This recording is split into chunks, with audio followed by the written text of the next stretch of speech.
ఈ వీడియోలో మనం డచ్ వారి కంటిన్యూషన్ చూద్దాం.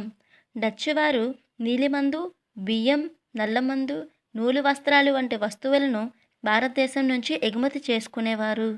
వీరు భారతదేశంలో వ్యాపారం కంటే ఇండోనేషియాలో వ్యాపారం మీద అధిక దృష్టి పెట్టేవారు. ఇండోనేషియాలో బటావియా వద్ద వీరు తమ ప్రధాన వర్తక స్థావరాన్ని ఏర్పాటు చేసుకున్నారు. దాని పేరు మీదుగా వీరు వర్తకాన్ని బటావియన్ వర్తకం అని కూడా పిలుస్తారు. వీరు కోరమండల్ తీరం నుంచి సూరేకారం ప్రధానంగా ఎగుమతి చేసుకునేవారు. 1616లో డచ్ వారు తమ ఫ్యాక్టరీని జహాంగీర్ అనుమతితో సూరత్లో ప్రారంభించారు. అప్పటి నుంచి 1689 వరకు పులికట్ భారతదేశంలో డచ్ వారి ప్రధాన వర్తక స్థావరంగా ఉండేది.